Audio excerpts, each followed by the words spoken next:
Just good night, everyone. Thank you, Professor, for this lecture. Today, I think everyone already knows how to fill the attendance form, but I received some questions because some people do not have access to the chat.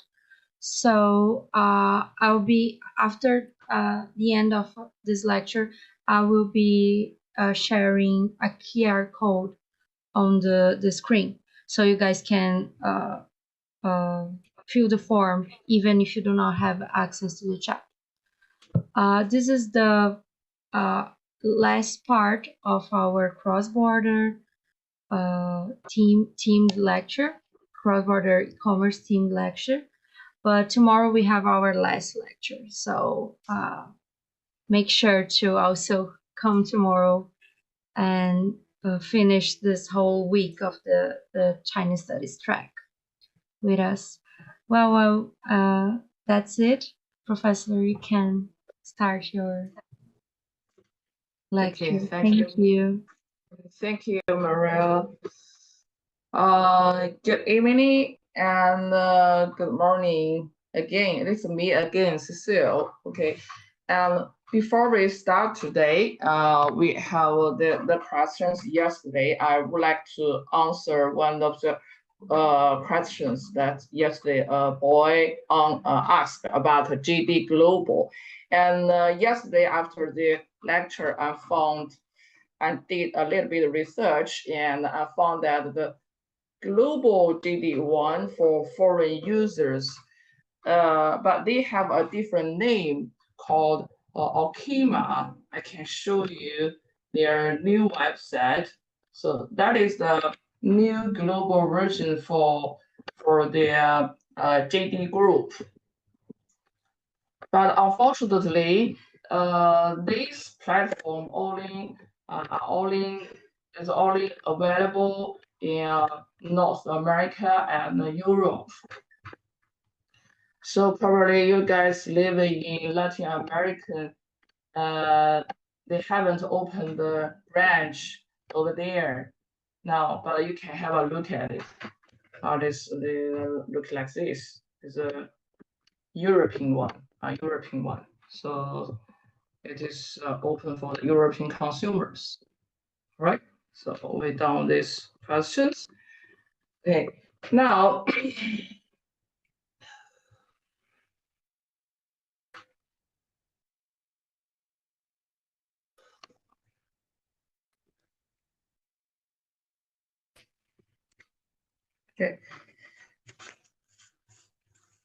Now it's time for us to learn about development of cross-border e-commerce industry in China. According to the Chinese General Administration of Customs Office, by the year of 2023, the total value of the CBEC cross-border e-commerce export and import is 2.38 trillion RMB. 2.38 trillion RMB is about 0.7 trillion US dollars.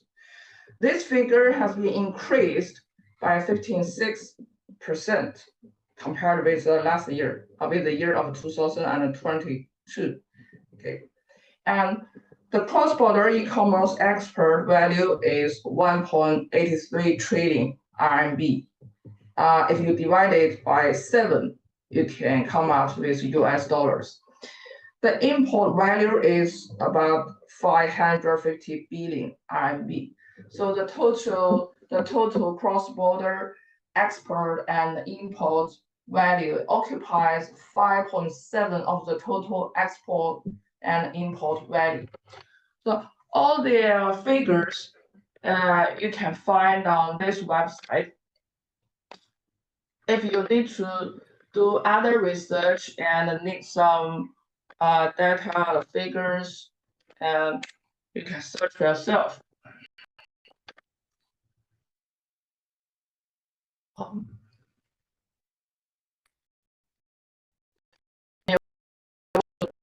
If you want to study some countries or economic development, and you just tap on the countries or areas. There are some general situations here. Okay. All right, and I share the link.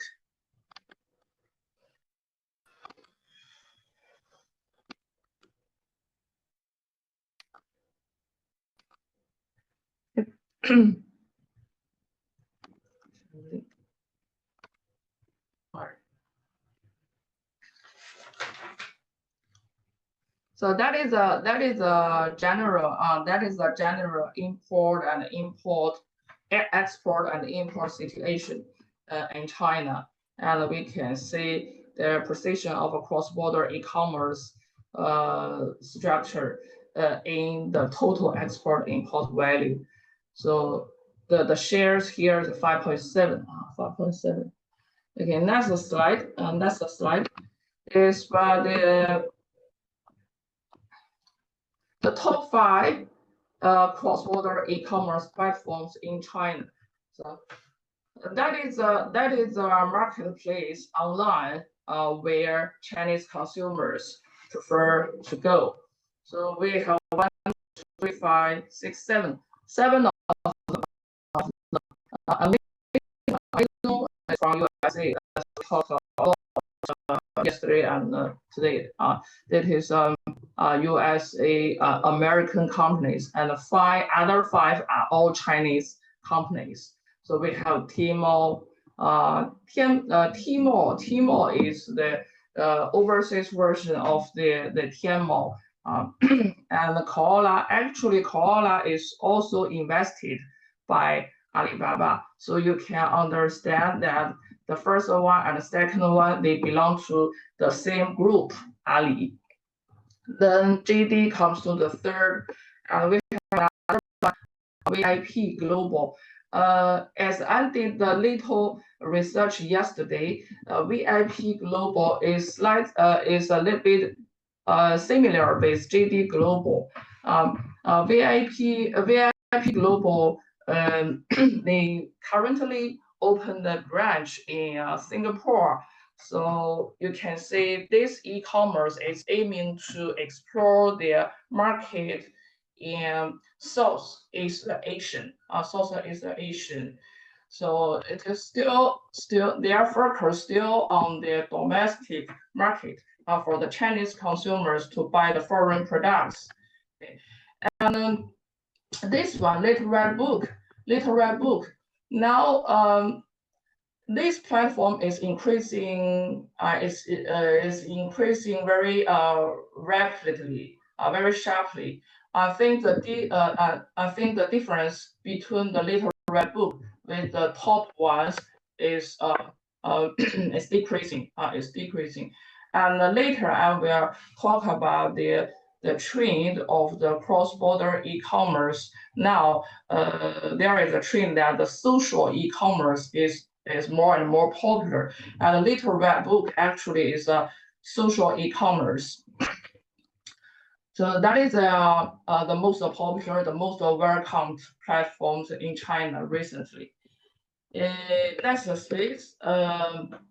So what kind of products? What kind of products that Chinese consumer buy from the foreign countries?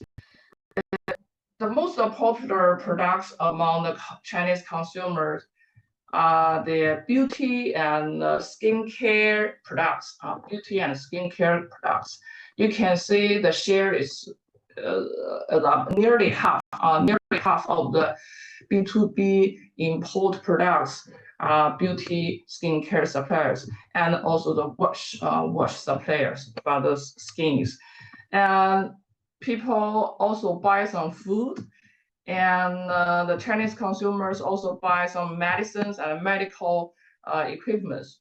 The equipments, not the big equipments for hospital, but the small medical devices for the household using.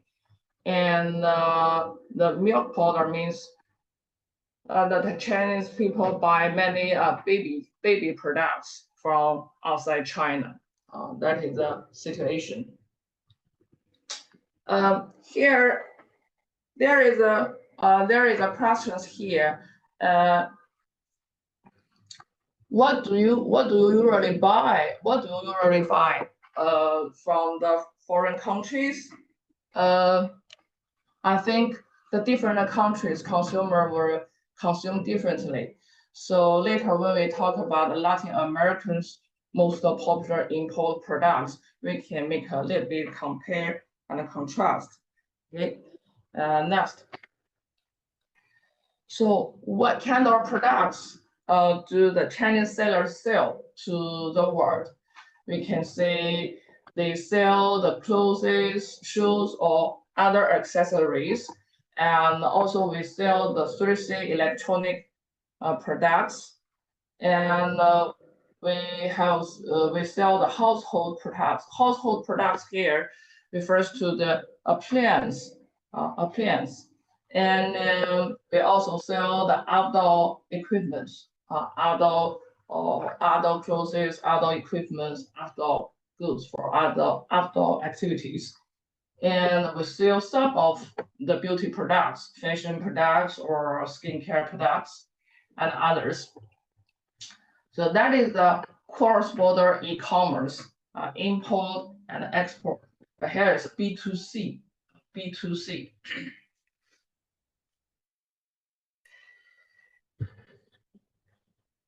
B2C. Let's talk about what kind of products that do the Chinese sellers sell to foreign suppliers. B2B products. B2B products. We still have the top 5. The number 1 is tool and equipment. And it is the light textile. We also sell the textile. The textile products is very special, and it has a long history in China. And also we sell the household products and electronic devices, outdoor activities.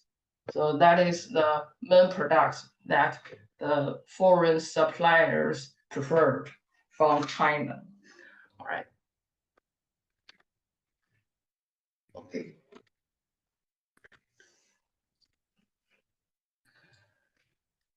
So, the main trade partners are, the first one is the USA, and actually the value of the total trade with America is decreasing this years, but even it is great decreasing. This country is still the top 1 trade partner of China, and then followed by Great Britain, Germany, Malaysia, and Russia. That is the export cross-border export destinations of China.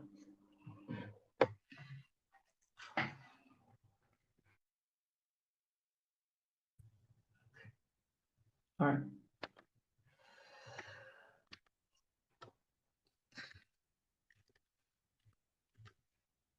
All right. These tables tell us the trade between the trade with countries along the Belt and the Road grow devastated. We can see that the countries along the Belt and the Road. I'm not sure whether you have a familiar with this policy, our policy, the Belt and the Road Initiative. This policy has been raised in China about 10 years ago, in 2014. So this year, 2022, we have so this year is the 10th anniversaries, 10th anniversaries. So this is a very good time to see and to have a summarize to see the development results about the cooperation with the countries along the belt. And the figures shows very successful result because the countries along the belt, we have the fastest growth with the countries here. And as I know that at the very beginning of this policy, the Belt and Road Initiative didn't include the countries of Latin America. But 2 years ago, means the year of 2022, Argentina signed the agreement, signed the understanding memorandum with Chinese government, and that means the Latin American countries started to join this initiative. And I'm sure that we're gonna have more and more opportunities future. All right, and followed by the ASEAN country. What is the ASEAN? I have the explanations here. ASEAN is an association of Southeast Asian nations. Association of Southeast Asian nations. There are 10 countries. There are 10 Asian countries in this association.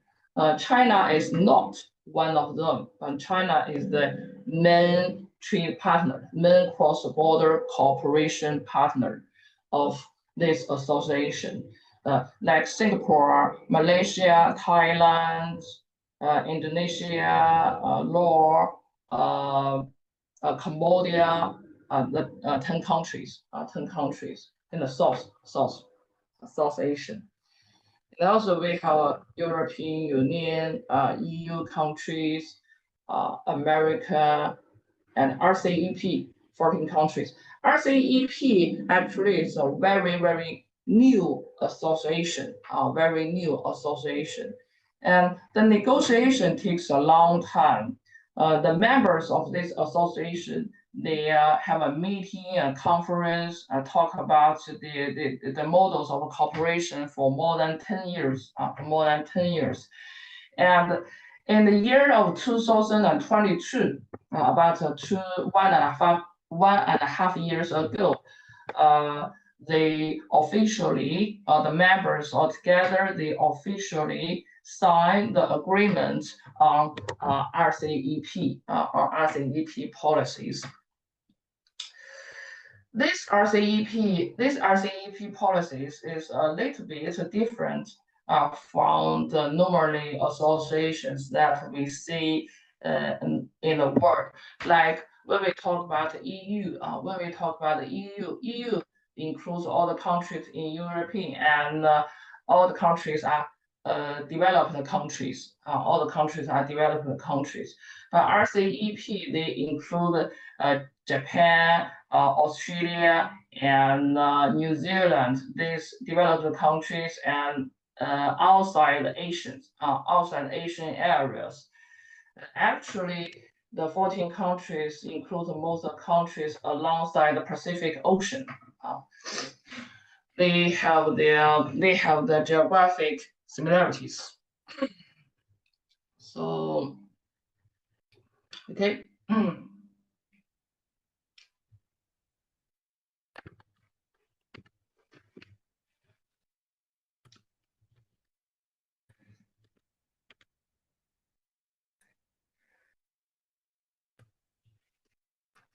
All the export and import corporations, you can find the data from, I think, from a website called Statista.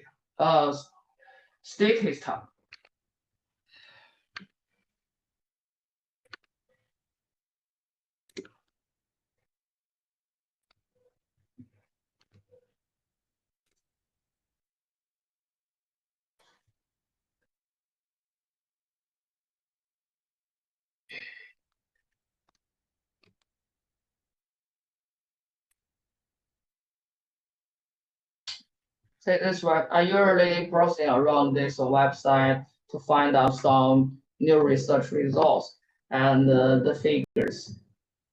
Okay, very new, like the e-commerce revenue or e-commerce sales or global e-commerce trade, faster growing domestic cross-border, something like that. And if you go deeply, and you can find out more detailed information, social behavior and digital payments.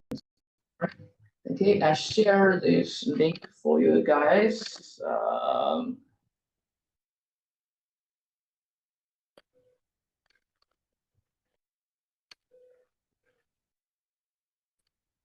Yeah.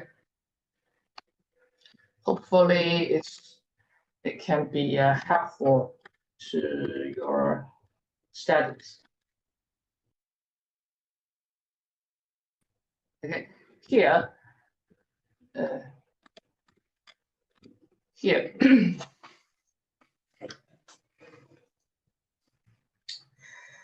There is a trend that there are more and more social media users active on the internet.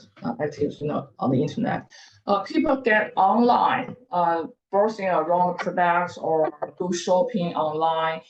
They not only focus on the products that they are interested in. Sometimes they communicate. They want to make friends. They want to share their ideas, to have a chat while they are shopping online. So the trend is that social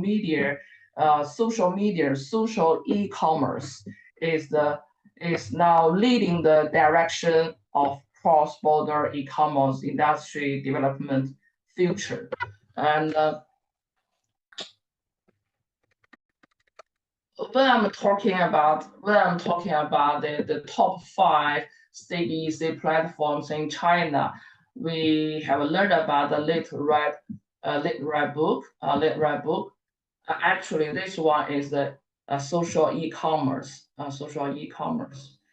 And people share their opinions, share their using experience of some products, and read the short articles on these platforms to exchange the ideas of the products and then to promote the products.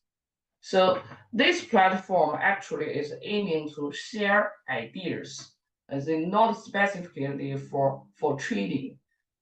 One where people are sharing and they are consuming. And here, Douyin, there's another social e-commerce. I think this platform is more famous, much more famous. But in China, we call it Douyin, but it is well known as TikTok. Globally or worldwide. That is, TikTok is their international names. So what is the difference? What is the difference between TikTok e-commerce and the Little Red Book e-commerce? We will see.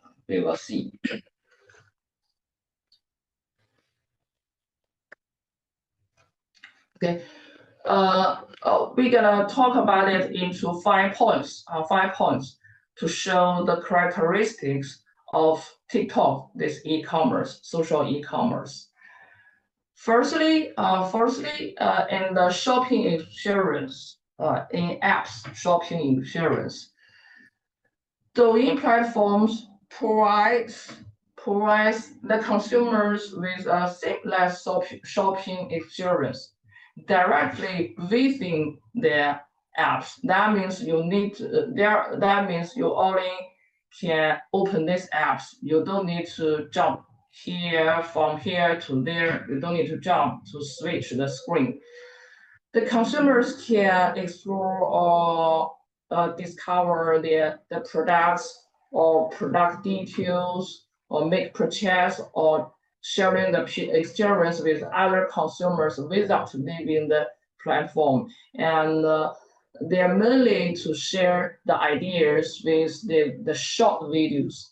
So the short videos is the main method in this platform. But the little red book I mentioned before, they share the ideas, share the information through the short articles the people need to read. Actually, now there are some videos on the little red book, but most of the descriptions are written in the article still, short articles still. Short articles still. Next, I can show you the little red book on my. You can have a look how it looks like. See, there's a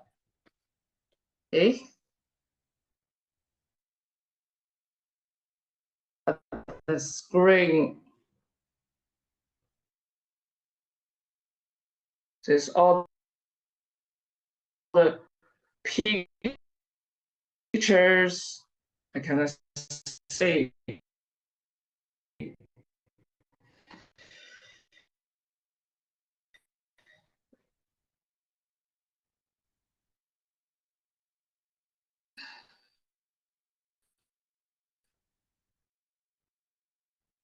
The pictures and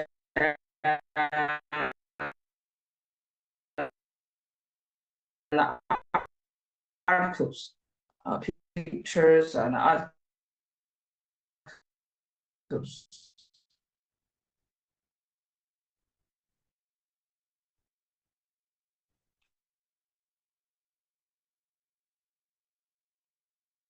Doesn't appear. Can you see Doesn't appear. Doesn't appear. Okay.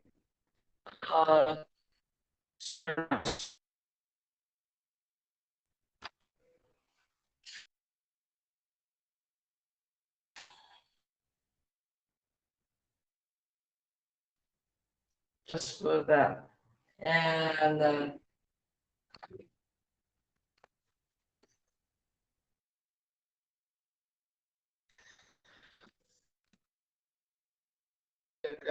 that is the my cell phone screen and the app.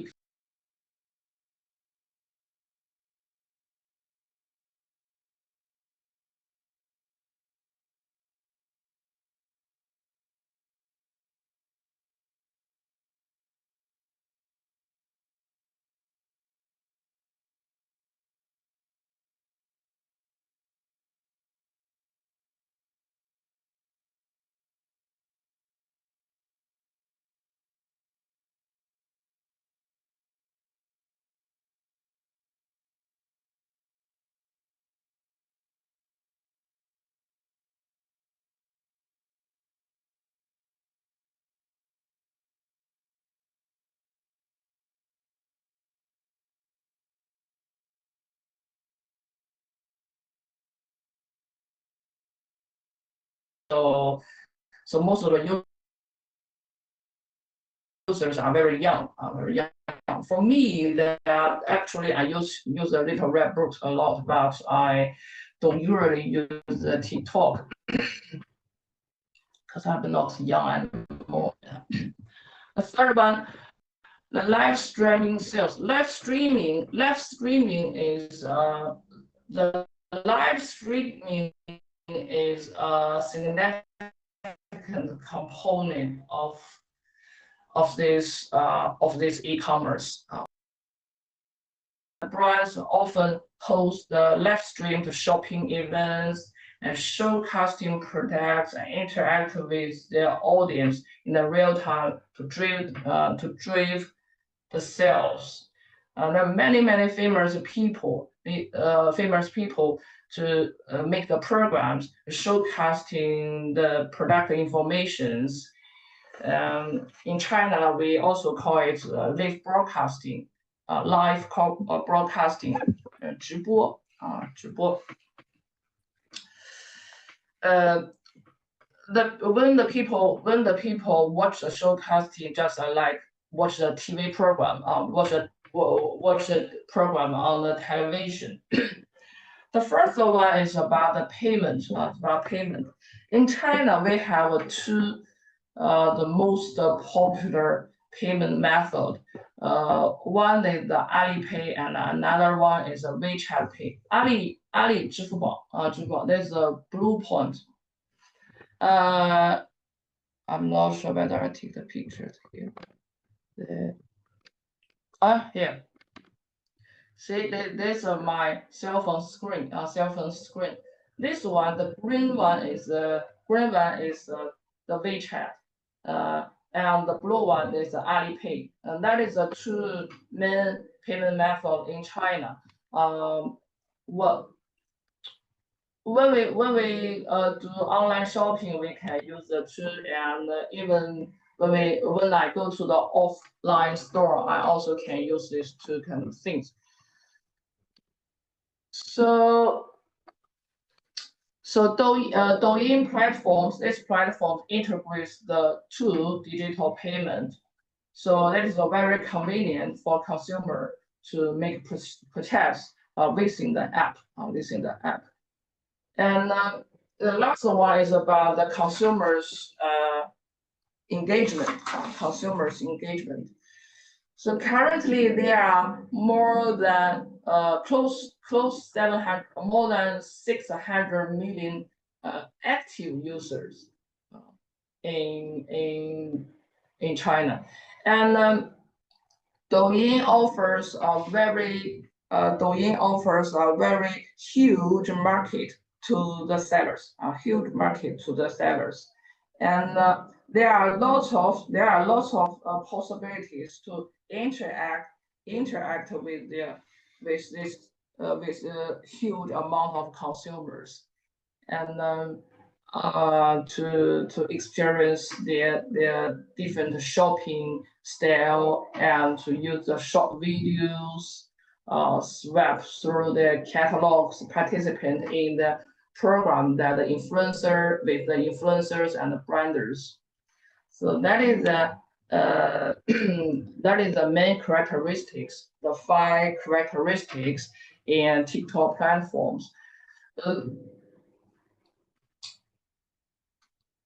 I know that TikTok now is widely, but currently there is a little bit conflict. There is a conflict between China and the US, between China and America, and the conflict is about the TikTok, and the CEO in USA is talking to the American government, and the American business, they want to purchase the TikTok platform in USA. They want to make the platform as a platform as their own American companies, and the Chinese company refused to sell this company. We want to keep the company as Chinese company. So the negotiation is still continued. So we will see that what will happen in the next 3 months. Okay, that is a part for China. That is a part for China. Now let's talk about the cross-border e-commerce relationship between China and Latin America. That is the last section. I want to share about cross-border e-commerce with you guys. Okay.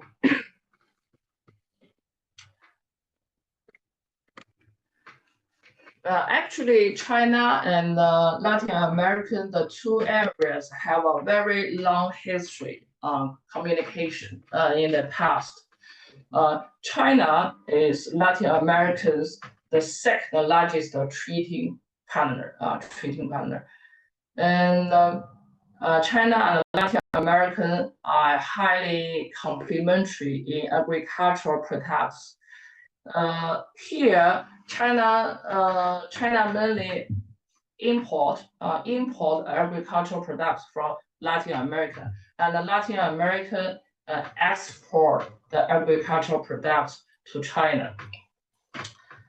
And cross-border, I'm very sure that cross-border e-commerce bring us the great potential and broad prospects of a cooperation, because before the year of 2000, year of the 2000 is the first year that e-commerce developed in China. Before that, we have already had a long history, like several decades, when we treat each other between China and Latin America. And after the year of 2000, we treat a lot on the internet.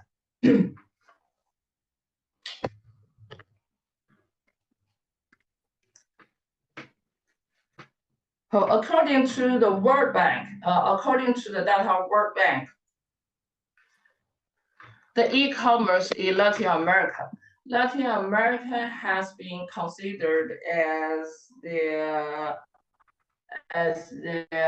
blue ocean in cross-border artists in online sales growth. According to the eMarketer research, eMarketer research, you can search by yourself. That is the organization that to release the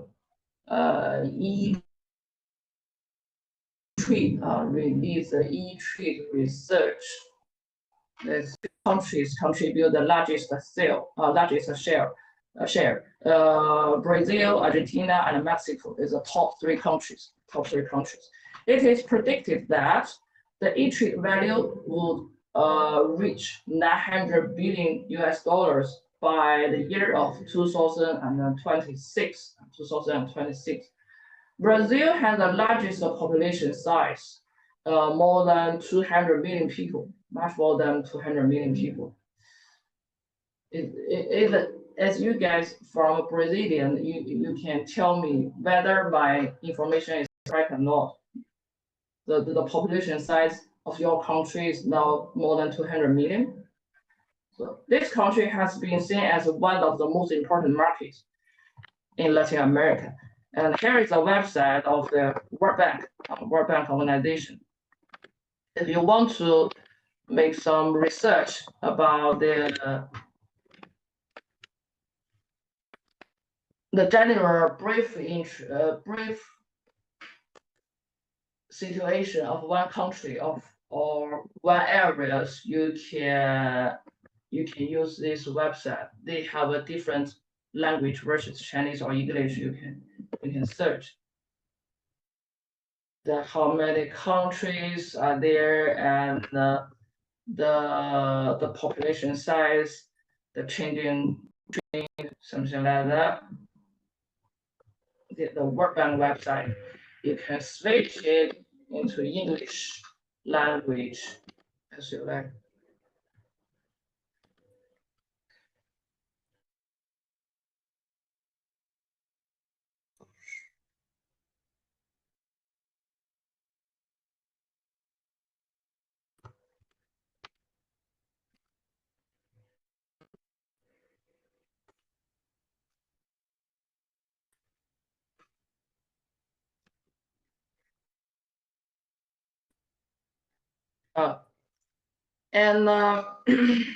So what do you guys buy? What do the Latin American consumers buy from foreigners, from foreign countries through the cross-border e-commerce platforms? We have the five top products: electronic devices, toy and video games, household products, beauty and skincare products, and clothing, shoes, accessories are the most popular. Is that true? Do you guys usually buy these things on online shopping from other countries? And from my own experience, I think there is a little bit difference. There is a little bit difference compared with Chinese top five cross-border e-commerce import products. Let's go back, have a look at it. Your consumers, they mainly buy like baby products, medicine and medical products, food products, and beauty products. See here, and compared with the situation in Latin America, and the all in same product is about the beauty skincare products. We buy the same here, but Chinese people don't usually buy clothes or accessories, shoes, or household small devices or 3C electronic products. These three area products, the Chinese consumers prefer their domestic purchase, to buy this kind of products. Probably from my own experience, I guess this situation may because those kind of products are mainly made in China, So we have a lot of the suppliers and the manufacturers in China mainland. So people can just buy nearby, buy these products from home. So they don't need to buy this from outside China. So that is the import. The next slide is about the platforms. The top platforms, the most popular e-commerce, cross-border e-commerce platforms in Latin America is, of course, number one is Mercado. And Mercado is your own platform. I think Mercado to you guys just like the Taobao. Mercado's role or position in Latin American market, just like the importance of Taobao, Tmall in China. Recently, there are more and more Chinese sellers registered on these platforms because they want to sell the products to the Latin American consumers. So that is the better choice. That is a better choice to open the online shop on their local platform. Also, the Amazon is always popular. And we have Shein and AliExpress. These two platforms. Those two platforms are Chinese companies. I think AliExpress went to Latin America earlier, about several years ago. I'm not sure, but Shein is quite new. Shein is a new company in Latin America, and recently I heard many news about these companies, like Shein here the local staff as their CEO, and Shein cooperated with the local suppliers, and Shein also do some staff training to train the local staff in Latin America, and they cooperate with some local influencers, and also they help some local startups to open the online shops on their platforms. Actually, Shein they focus on the clothing and accessory product, and they sell the products on their own platform. That is their own platforms. So in the past, there is no other shops on Shein, but I heard that they are planning to welcome more and more other small enterprise, small startups to open the online shops on their platforms, and they will provide some help, provide the supply chain service and consultant service to the startups. And so they did a lot of localization efforts. They did a lot of localization works in Latin America. Okay. I'm not sure whether you guys often use these platforms, because I got this information on the internet or heard from my colleagues. And if you have different opinions or different experience, you can share me with your ideas about it. As I mentioned before, that the social media commerce is leading the future development of cross-border e-commerce. Say in China, we have Douyin, which is mainly focused on the short video, and later read book. We can share the pictures and read articles. There are many people get more powerful, much powerful influence on the internet. And the same situation, I think, in Brazil, according to some research that your country, Brazil has more than 9 million internet influencers. So it has been seen as the #1 influencer country in Latin America. You guys have a lot of celebrities on the internet. See, Brazil on the top. Here is the figure. The figure told us. The figure told us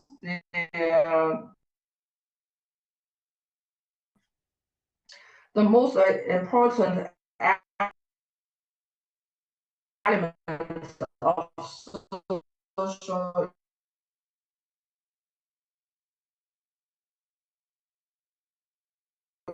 e-commerce influence.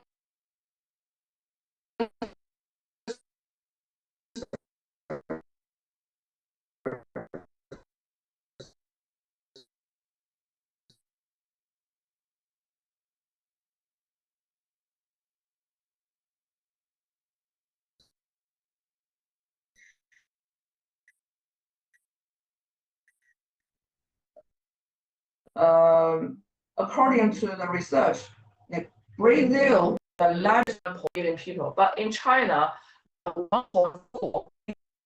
The population size in China is 6 times more, than Brazilian, but the influence is similar. The top 5 include Brazil, China, India, Mexico, and the Italian. When I look at the research result, I think probably because those kind of countries,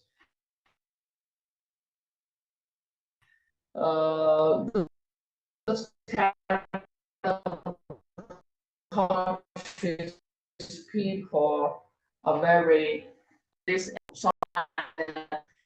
they are easy to be persuaded. That's why we got the most influence. The influencer introduce the products, and we are likely to buy. Not like some countries in the Europe. Especially the North Europe people, they care about the personal distance. They really focus on the personal distance. But the people here in the top 5 countries, they prefer talking to people and showing kindness to others. So maybe that is the key reasons. Okay, and the last part.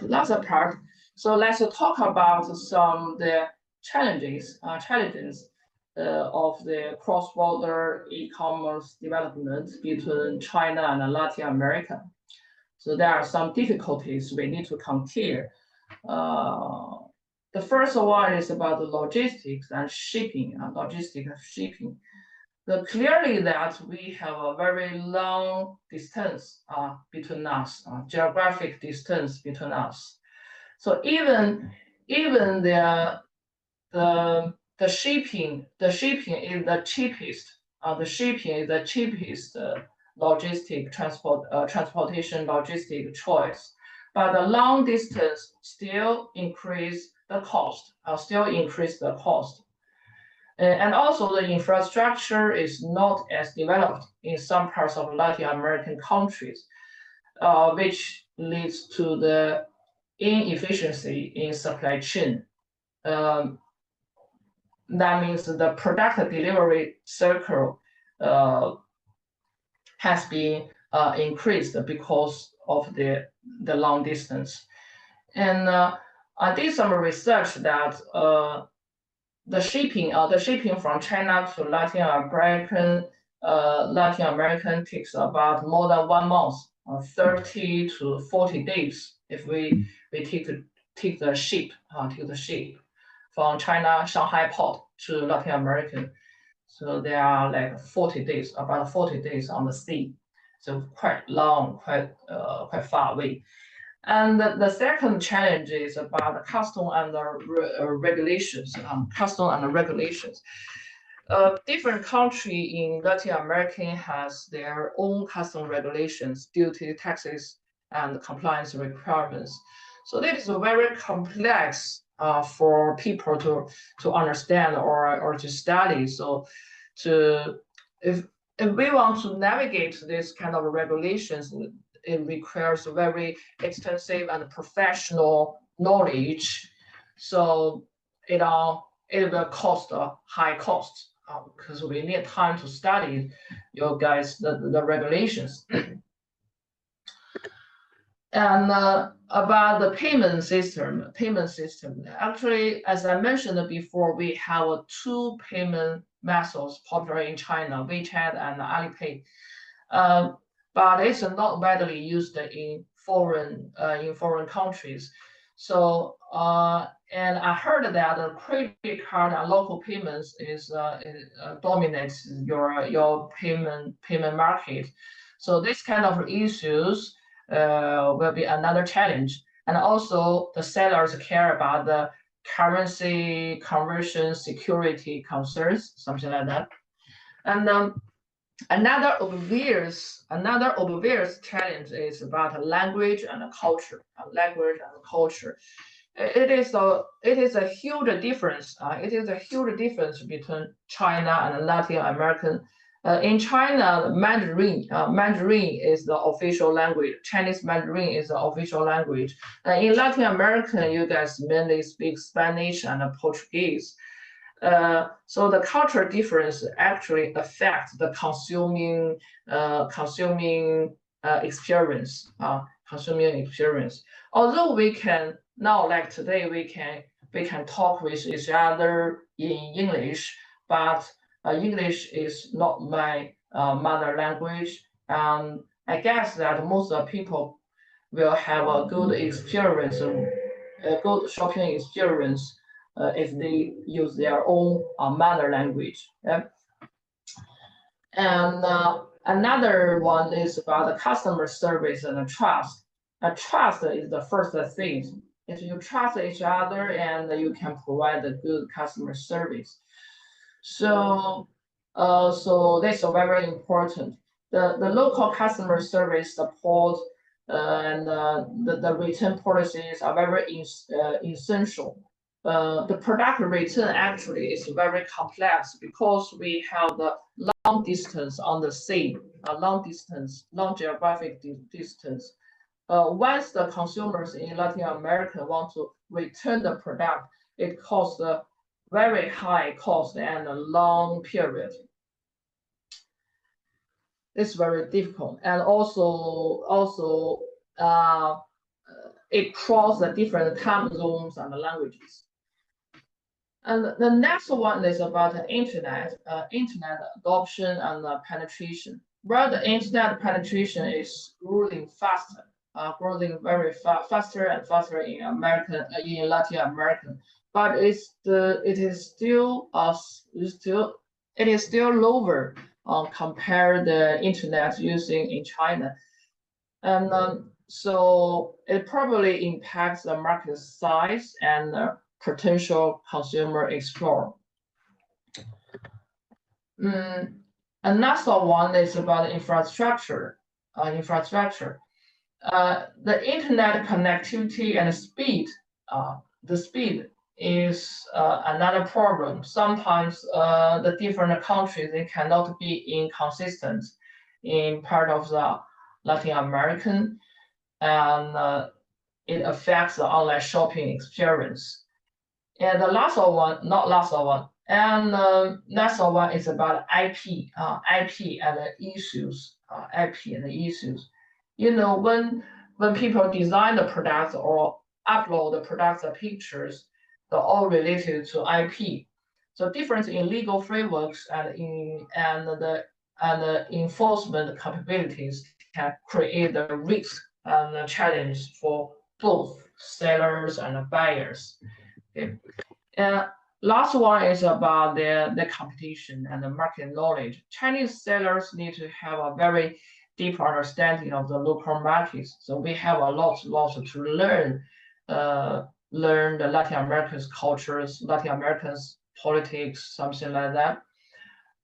So including the competitors, the local suppliers, the pricing strategies, and we also need to know the seasonal trends. So there are a lot to learn. So to conclude, addressing all the challenges require a combination of strategic partnerships, investments in the infrastructure, localizations, and the technologies to overcome the barriers. As I mentioned earlier, the company Shein is now in Latin America. They did a lot the localization efforts. Like I mentioned before, they hire the local staff and they invest the local startups, and they open their platform to the local entrepreneurs to allow them to open the online shops on their platforms. That is all their localization efforts. Okay. And as more and more Chinese cross-border platforms and sellers came to Latin America, especially your country, Brazil, and also there are many commerce in cross-border development future trend. The commerce, like we are all easily influenced by the influencer, and commerce like we have the similar GDP per capita, and the common like we all have the increasing population size of the middle class people. So we have a lot of commons, and also we have the complementary. In export and import the agricultural products. So it is surely that I'm very surely that we would have more and more opportunities to communicate, get along well with each other in all around perspectives. Okay, and last night I read articles about the opportunities between China and Latin America here. And if you are interested in it, you can have a look. I'd like to show you this article.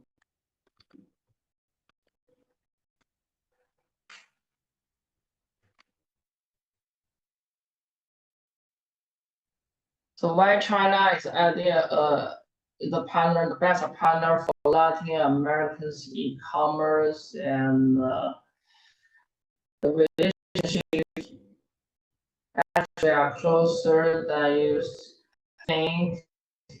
And this picture, I have brought a picture on my picture.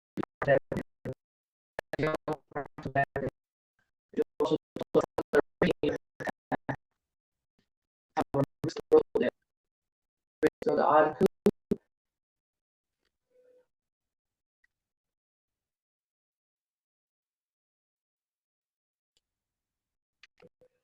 Right. Okay. So that is all about the cross-border e-commerce I want to share. Okay, I finished my part, and thank you very much for your attention. And I really enjoy the 2 days to share my ideas with the people who from other side of the earth. This is very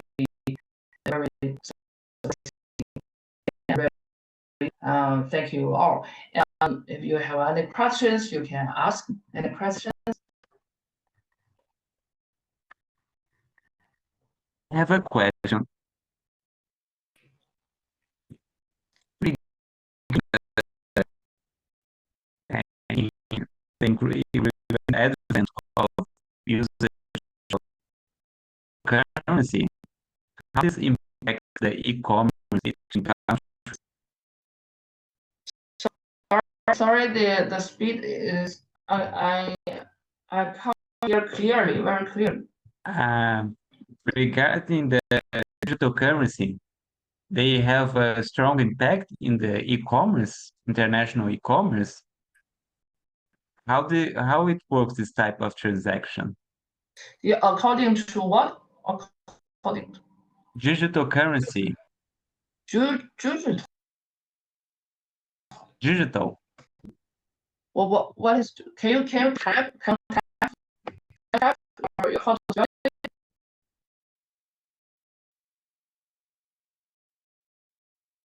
Oh, digital. Oh, digital currency. Or how do using digital currency affect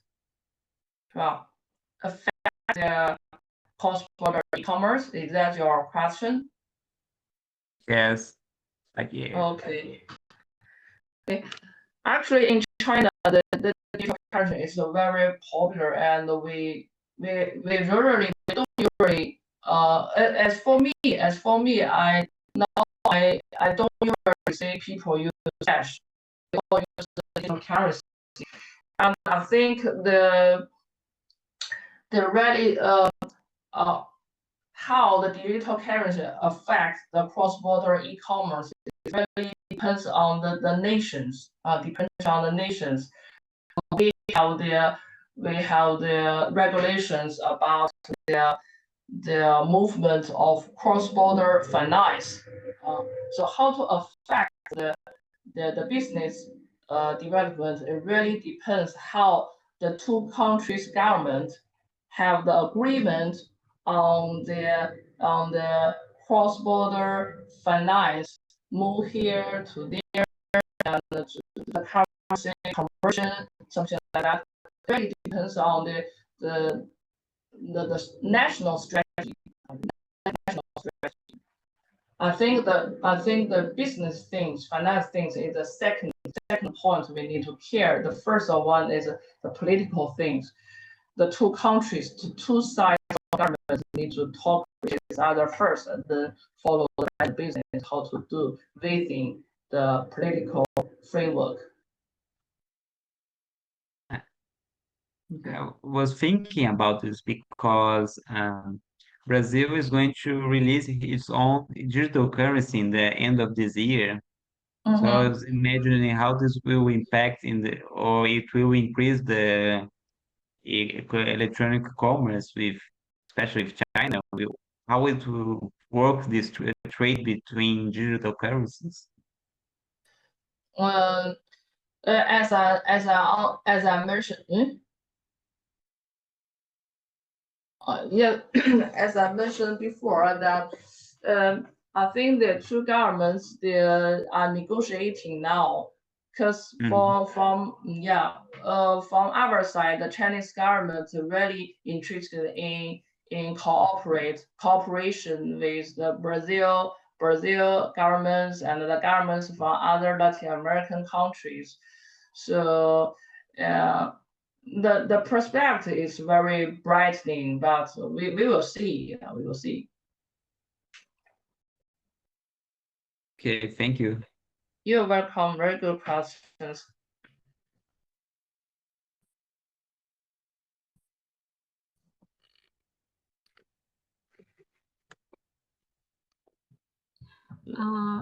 Thank you. Thank you. Are there any? While people are still trying to ask questions, I'll share the QR code for the attendance form because some people aren't able to.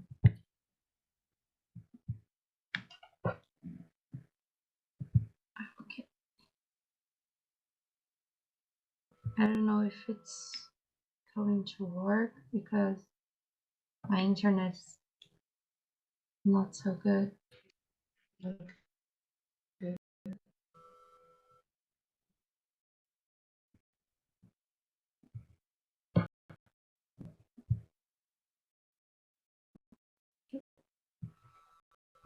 Can you see the QR code? Yes. Okay, perfect.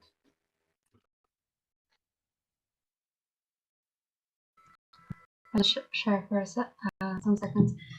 Thank you very much for this explanation. It was really good. It was good to see Latin America as a comparison to how it works in China and how it works here. Because I think it gives more insight on how it works in China when we have something to compare with something from our experience. So it was really good. I'm really thankful for this opportunity to not only for me but for everyone here in Brazil that was able to watch this. Thank you so much. I think we have a question. You can turn on your microphone. Sorry. I think it's Annelise.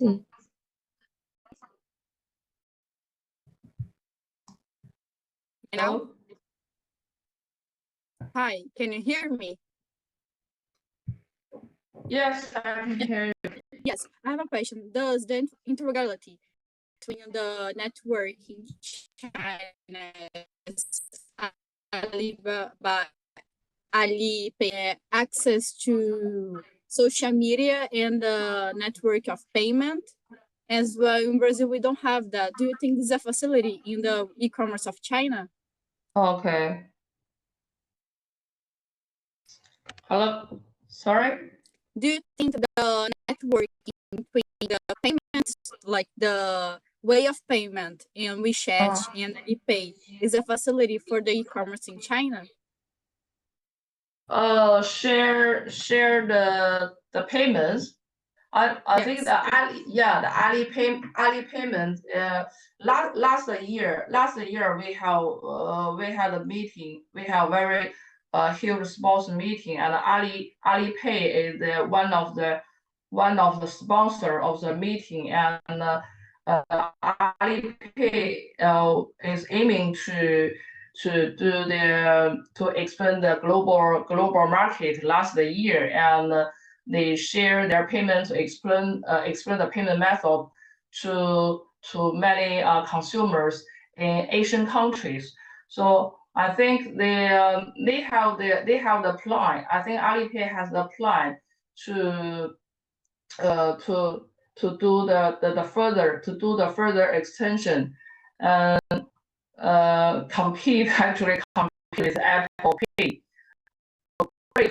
Sooner or later in the future, the Alipay I think can integrate with the Latin American method probably one day, but I'm not sure when it will happen.